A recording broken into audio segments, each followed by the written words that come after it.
I am a black Egyptian. My father is much darker than I am. My mother is lighter than I am. In Egypt, people are identified by the religion first, not the race. So in Egypt, if you are Christian, you are a minority person. But if you're black, you're not a minority person. You are a part of the mainstream society. And I came from this background.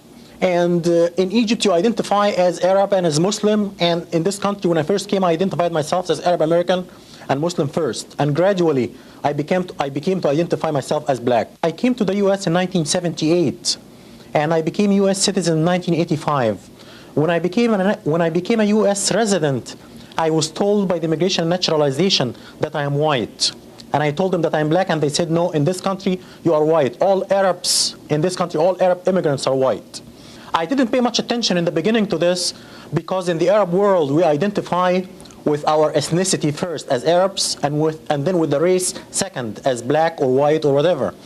But in this country, you identify with your racial group first and then with your ethnicity second. Gradually, I became black first and Arab second. And I rejected my white classification publicly for the first time in 1987, in February, as a panelist in a function sponsored by the Association of the Study of Black Life and History in Detroit. I said that I belong to two minority groups. I am Arab American and Black American, and I'm racially black and ethnically Egyptian. I was harassed by my employer right after that. I work for a white school district. The superintendent is white. All the associate superintendents are white, even though that we provide services to 30% black population. But the organization is white and the approach is very white. The attitude towards me changed completely after I went out publicly and rejected my white classification.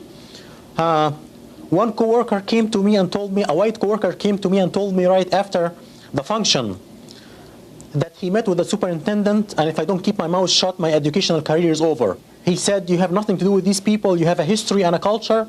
These people came from the jungle. You have nothing to do with them. These people lie and steal. When I see one of them in my neighborhood, I call the police. And I was told by the director of general education, who is retired now, in '88, I was told by him that I get people angry when I say that I'm black Egyptian.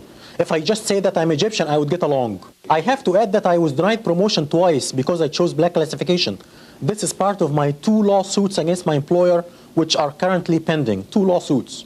Now, just for the education of our viewership, why don't you share with us a breakdown of Egypt as it is today, insofar as blacks or combinations thereof of European descent and what have you? We don't have Egyptians of European descent in Egypt. We have a population which is basically which is basically a mixture of ancient Egyptian blacks who intermarried with Arabs right after the Arab conquest. The ancient Egyptian population was brown and black before the Arab conquest. But before the Arab conquest came the Greeks.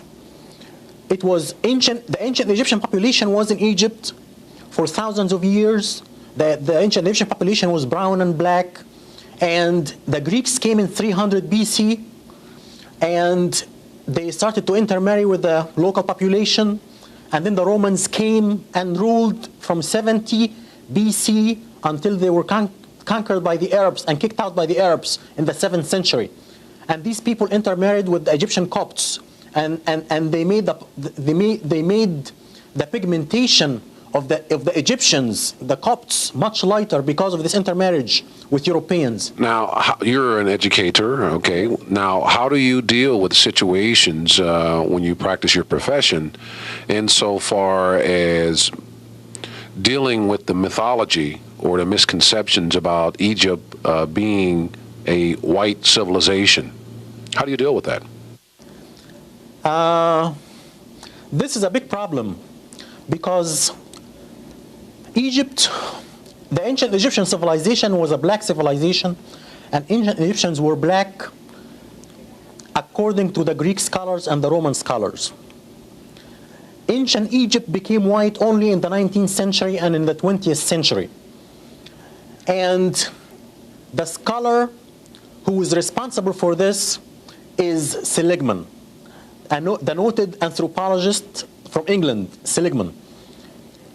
White supremacy argues that blacks are inferior than white intellectually.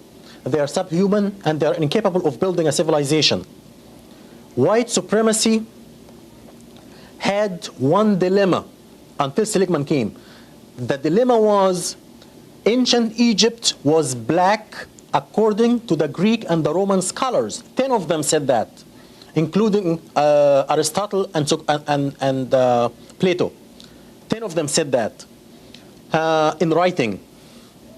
They had this dilemma. Ancient Egyptian was black. So if blacks are inferior intellectually and are incapable of building a civilization, how come the ancient Egyptians built a civilization? Seligman found the solution for this dilemma. He came up with a theory called the Hamite theory. He separated the blacks who built a civilization in Egypt and Ethiopia from the rest of the black race, and he called them brown-skinned whites, or the Hamites. So Seligman saved white supremacy from this dilemma, and all the white scholars followed him from that time on. This was at the end of the 19th century. And since that time, white scholarship says that ancient Egypt is white. Mustafa Hefny is currently working on his doctorate degree at Wayne State University. His dissertation topic is a content analysis of the treatment of ancient Egypt in world history textbooks. And just how far is this determined Egyptian willing to go to be classified black? I want to carry my case all the way up to the U.S. Supreme Court if necessary.